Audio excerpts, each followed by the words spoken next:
Welcome to another edition of Diplomatic Channel. I'm Amarachi Ubani. This week, we're exploring more intently ECOWAS readiness for military intervention in Niger.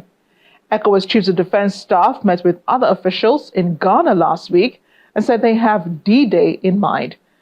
While the sound of caution has gone to leaders deploying soldiers for the mission into Niger, ECOWAS insists no option is being taken off the table. Later in the program, we'll be talking to geopolitical analyst and U.S. combat veteran Major Adebayo Adeleke on why the issue of military intervention should not be taken lightly and understanding the approach. That's all up ahead on the program, but let's begin with a quick check on other discussions in diplomatic circles. Well, let me say... Nigerian students in the Turkish Republic of Northern Cyprus are drawing attention to their plight in the country, caused in part by CBN policies. Speaking through the Executive Director, Light Up Foundation, Mrs. Olashibomi Aino, the students say they face several challenges including language barrier, hostilities and inhumane treatment from the communities, and financial insufficiency. Some of the students from Zamfara State are said to be on the verge of deportation as they're not able to fulfill financial obligations to the universities they're studying in.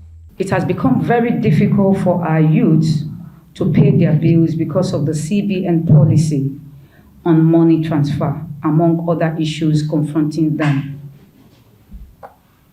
Even students on government scholarships are not spared the agony, this particular agony that we are here to discuss, because many students across the country have not remitted their tuition fee despite education agreements they have entered into with various school authorities. An example of this incident is the current issue with students from Zamfara State. There had been this particular matter trending some time ago of students from Zamfara being expelled from Turkish Republic of Northern Cyprus universities. And that seemed to have died out, but suddenly this is a pressing issue now in Cyprus because they are about to be expelled again from schools. And because these are early warning signs that we need to take seriously before we start getting other trends of, oh, Nigerian students are sleeping on the road in Cyprus. This is how it starts. So it's important, and I want to use this particular conference to call the attention of the Zamfara state government in this direction. The former government of Zamfara entered into an agreement with maybe a school or more than one school in Northern Cyprus. And as we speak, the new government needs to look into that agreement so that any outstanding matter is being cared for, because the information that is reaching us now from Northern Cyprus is that some students are about to be sent out of school because of, I think there's a break of contracts, a broken contract.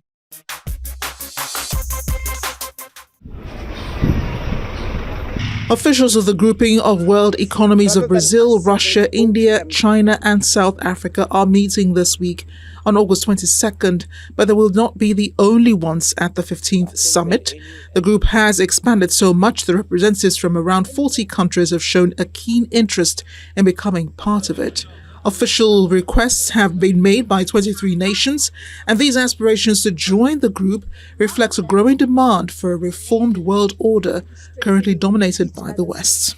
Them coming to the table with us will only strengthen the South-to-South cooperation that we need for a sustainable future. So I'm absolutely delighted that the countries have come knocking at the BRICS doors rather than us having to go to them.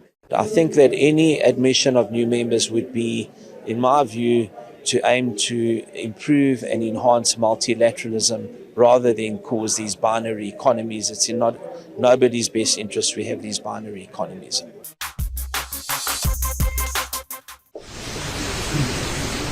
Finally, U.S. President Joe Biden and leaders of South Korea and Japan have agreed to deepen military and economic ties while making their strongest joint condemnation yet of what they refer to as dangerous and aggressive behavior by China in the South China Sea.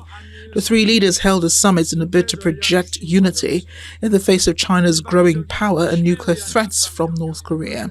The three countries declared their commitment to consult promptly with each other during crisis and to coordinate responses to regional challenges, provocations, and threats affecting common interests. China obviously came up. Not to say we don't share concerns about the economic coercion or heightened tensions caused by China, but this summit was really about our relationship with each other and deepening cooperation across an entire range of issues that went well beyond just the immediate issues we raised. It was about more peaceful and prosperous Indo-Pacific, a region, quite frankly, that would benefit everyone living there and around the world if we get it right. Welcome back. Huge number of protesters flooded the Nigerian capital Niamey on Sunday, calling on foreign powers to engage in diplomacy with their military rulers. It comes as the Nigerian junta announced a 3-year transition plan to civilian rule, and just as ECOWAS says, it has decided on D-Day for military intervention in Niger. The protesters in their numbers crowded the Nigerian capital. They chanted calls for foreign powers to engage in diplomacy with their military rulers. This comes a day after junta leader Abdurrahman Chani announced a 3-year timeline to reinstate constitutional rule in the country.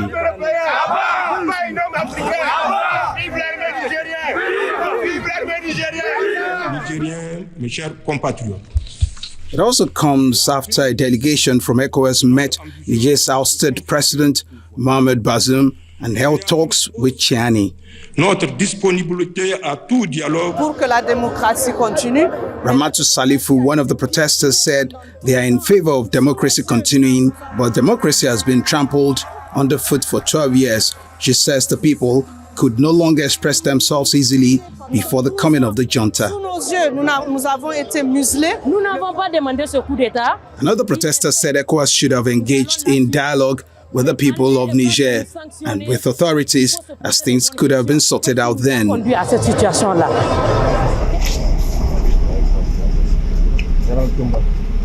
The coup leader's acceptance of the mission signaled a potential willingness to negotiate after the bloc on Friday doubled down on its threat to use force as a last resort to restore democracy, saying an undisclosed D-Day had been agreed for a possible military intervention.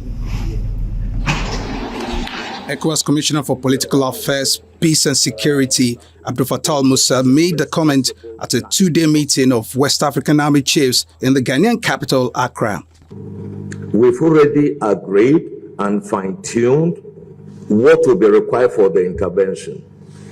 The strategic lift capacity, what the strategic objectives are, equipment needed, the commitment of member states, which was very, very, very encouraging. All member states of ECOWAS present here today have all committed elements. They have committed their own equipment. They have committed their own resources to undertake this mission. So I tell you, we are ready to go anytime the order is given. The D-Day is also decided. In the meantime, Nigerians on Saturday came out in their thousands at the stadium, not to just support the junta, but to sign up as volunteers in support of the junta should the time come. The numbers overwhelmed organizers of the unofficial census of civilians willing to volunteer for the non-military roles if ECOWAS decides to restore democracy by force. The large crowds of mostly young men massed outside the stadium for hours before the scheduled start time, a sign of the strong support in some quarters for the junta, which has defied international pressure to step down after ousting President Mohamed Bazoum.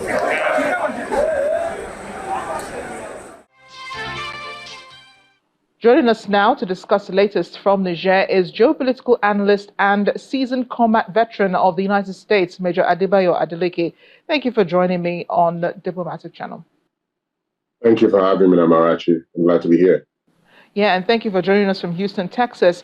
Let's begin with, your general overview of the coup in Niger, how it's turning out up until now, up until where we are now. The coup leaders have said corruption was the main reason that they seized power. And the people of Niger also support the junta because they say there has been so much suffering among the people. Do you think the coup was inevitable? Yeah, if you look at the numbers, there's been quite some numbers between 1997 to 2001. If you look at the data, if you look at those indexes, if you look at what has happened in Guinea and Mali and also Burkina Faso, if you look at the socio-cultural constitution of those nations, and then some of these things is bound to happen. It's not 100% slam dunk accurate, but if you look at the numbers and the trajectory of things, yes, there is high propensity that this will happen. Actually, I spoke about it in a particular setting in March 2023 that this is this is bound to happen as we see a lot of French resentment, corruption as we've seen about it. But unfortunately, the military junta has both either in Mali and Burkina Faso hasn't fared well as well. They promised the people that they're going to do things differently from the previous civilian counterpart, and their life hasn't fared better since they've taken office as well. So, but there's a lot of underbellies. There's a lot of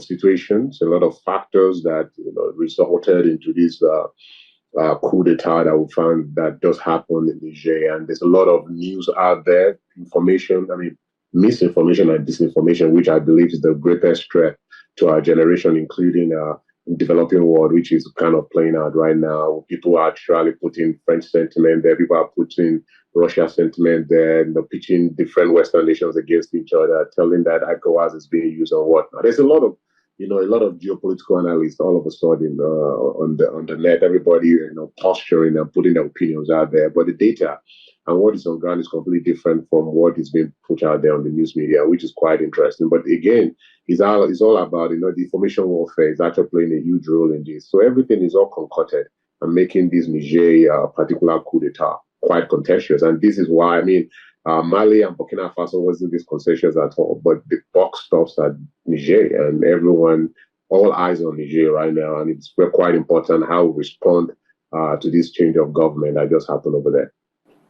Yes, and I'm glad you mentioned, people bringing in Russia and bringing in France and bringing in, other Western countries, because people have implied, that all of these other external factors are the reason why, there's a coup in Niger and, what the junta is trying to prevent, which is, a new colonization, of Niger by these other countries. They're talking about, because people were supporting Russia, calling on the Russian government during one of the protests after the coup, that the Wagner forces have a stronghold in Niger.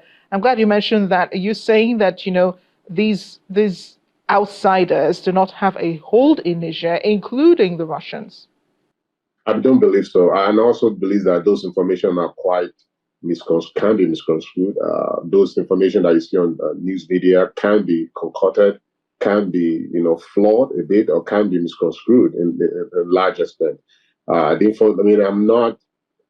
my position, I only have some little intel of what I've gathered so far and what I know of true. But what you see on news media is absolutely not true. And for ECOWAS to consider using of force, they have certain level of intel that's not available to the public. So you have to trust them at that particular point in time that these guys, they know exactly what they're doing, and they've considered all ramifications before actually putting the use of force, if that is what they're actually communicating. Because hopefully we can actually discuss that about what it means by the use of military intervention, because the use of military intervention has been used loosely in this whole construct that you see across news media. What does military intervention means in essence, and what is the interpretation of military intervention is to the military junta, and all those things, and we have to be extremely careful on how we posture. Everybody on Twitter, everybody on social media, posturing that they've known Niger for quite some time, posturing that they know how this whole thing actually came to be. But unfortunately, in the world we live in today, we live in a world of misinformation and disinformation. And the real truth, the real intel of what is really transpiring out there is not in for the public consumption for the most part. As you can see, things are playing out differently right now with the pressure from diplomatic angles. Now the junta is open to having conversation, and I believe on my own heartedness that ECOWAS should allow the full extent of diplomatic pressure at all angles, and I think it's working. This is working. But at the same time, of course, you also have to, let them know as well that if at any point in time the diplomatic channels closes, that you have other options to explore. But that also to explore as well, they have to consider it carefully, because invading a country is not something that is actually it's in a good interest of everyone involved. And if you look at the pros and cons of it, it could be quite disastrous for everything. But was the stake out there? Is it that much? How high is the stake in Niger? And all those things. All these things have to be put to the table and have a discussion about it. And I believe that military intervention, as they call it, has different dimensions to it. But when you mention military intervention to people, it kind of, it looks, from that perspective, it does sound like military invasion and full combat operation. And that's what most people think of it. But ECOWAS, in large extent, I've been part of a lot of military interventions across Western African countries, and they've been largely successful over the last 20 years. So I don't know why people are really, everybody's all screaming high now that, we're all going to die in Niger and whatnot. So people wanted to just calm down for a bit and look at the context of which some of these things is being applied, and actually have faith that ECOWAS have been there before. Our conversation with Major Adeleke continues after the break. Stay here on Diplomatic Channel. Yeah, but you can't blame people for, speculating and, making these insinuations. You have ECOWAS says it's exploring diplomatic negotiations on the side, and then it is also putting together a standby force, as you rightly mentioned. And that's enough to get anybody scared. It's enough to get the junta to trigger the junta to prepare its own self militarily against ECOWAS intervention. Mali and Burkina Faso have declared their support already, saying that they would put down boots on the ground in Niger if the ECOWAS forces do come. So how do you go on to hold negotiations when you already have and the option of military intervention in the country, which you say we have to define whether it's an invasion, because this is the way it seems like, the Nigerian junta is receiving this information, that it is going to be a military invasion of their country? Unfortunately, in the Western African nations, we're not really skilled in these status that we find ourselves. Over the course of time, we've always resorted to different methodologies. But this one is quite different because democratic institutions across the sub-Sahara and Sahel, to be precise, is really being the question. And in essence, that these folks, you have to have options like that. Unfortunately, it is what it is at this particular point in time. And for example, for them to actually resort into putting that option on the table, then you have to think about what kind of intel are they exposed to, and what are they getting? What are the intel? What are the intel platforms that they are using to gather this information? What are they telling them? Because ideally, you shouldn't be negotiating using diplomatic channels and also be talking about military options at the same time. But there has to be something, because it's quite conflicting a bit. Actually, it's not a bit, a lot. But again, you have to also look at it in context, like, okay, for me, it really doesn't make sense. Okay, if you don't resolve this thing diplomatically, and then you kind of forces yourself, then it does what the intention of military invasion or military intervention means, and then you bring in the old president in, and he's going to preside over a divided government, and that in itself is extremely problematic. Even you're going to create more problems than they actually encounter in the first place. So I ultimately believe that the diplomatic measure is the best option over here. Using the military option is going to kind of destabilize the region, not only Nigeria included, and other West African nations, because every resources will be actually pulled into this fight. And I think they've considered this. Again, is always, whoever is going to call each other's bluff. But again, both sides have to step aside and let them peel back the onions a bit and re-engage. But I don't think that is actually happening over here. But again, we have to trust ECOMOG, and I keep saying ECOMOG, because those are the old terminology. ECOWAS to say that they know exactly what they're doing, because they have a track record of doing so. And hopefully this one will not be different from what they've engaged in the past. Yeah, but depending on what has happened in the past, do you think the ECOWAS has the capability to carry out a military intervention at this time? And when you also look at the timeline of ECOWAS response, it seems like everything has gone really fast.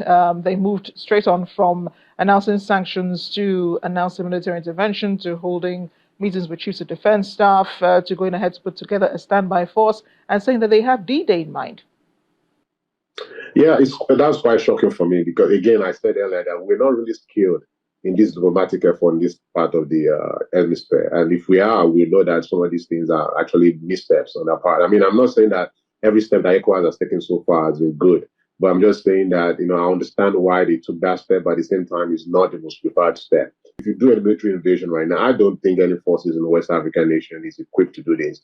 Invading Niger, if that is if that is the option of what they are communicating to the world, that they're going to go on a full combat, assault in Niger, is going to be disastrous because, first of all, we've yet to actually take a foothold in fighting Boko Haram and all these extremist groups, people either in Mali and Burkina Faso and Niger. I mean, all these three countries have been fighting for the last 10 years, so crying out loud, they've been fighting extremist organizations. And now they seem as if all these things have been emboldened and empowered of late, because now they have to import Wagner to actually fight them because their own forces cannot even fight this extremist group. Now you're now throwing the mix of nations invading nations or a combination of nations invading nations. The supply chain to even support this is enormous.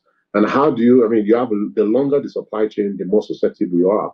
Finally, the Nigerian government, or the Nigerian junta, I should say, has announced a promise to return to civilian rule within 3 years. How should that impact ECOWAS' decision now?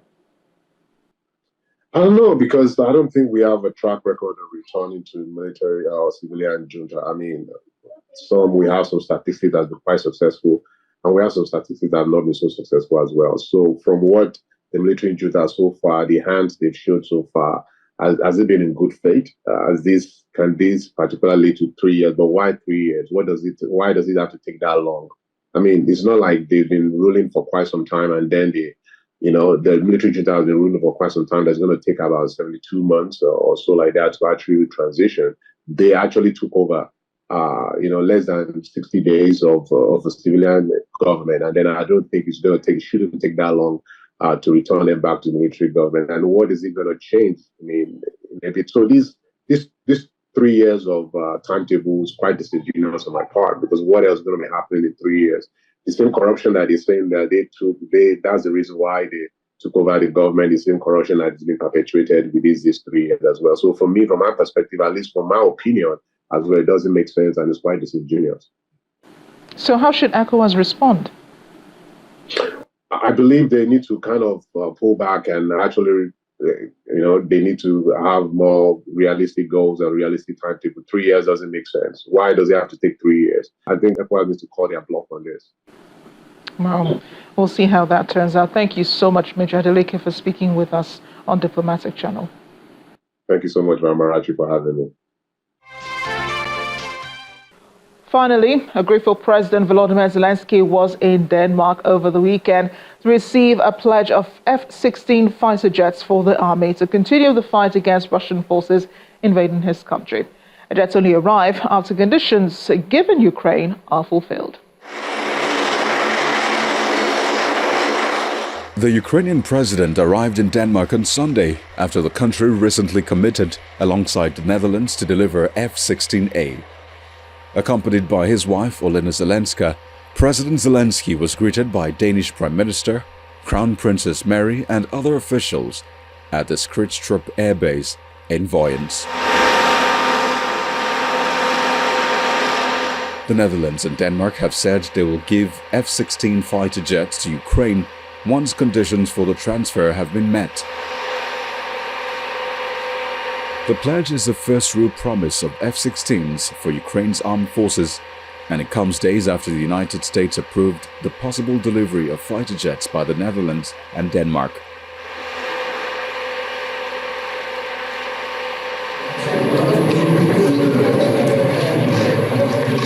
President Zelensky and the Danish Prime Minister addressed reporters at the Skrydstrup Air Base on the pledge. Today we announced that we will donate 19 F-16 fighter jets to Ukraine.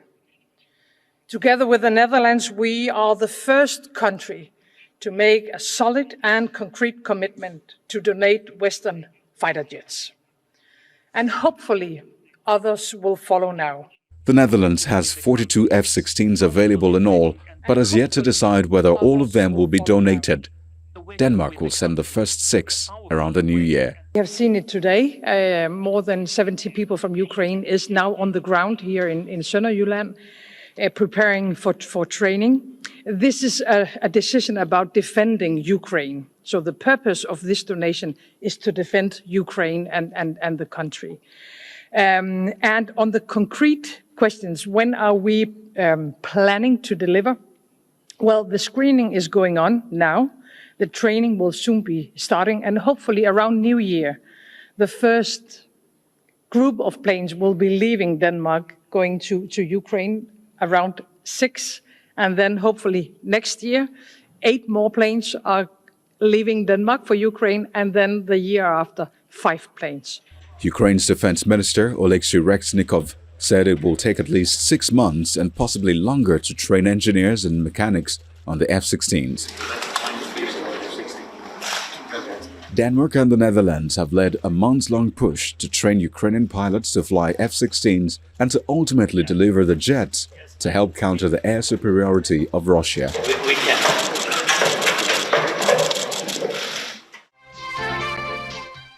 That's the program this week. Don't forget, you can watch this episode and others you may have missed on youtube.com/channelsweb. Just go to the playlist, look for Diplomatic Channel, and select the episode you wish to watch again. I'm Amarachi Ubani. I'll see you next time.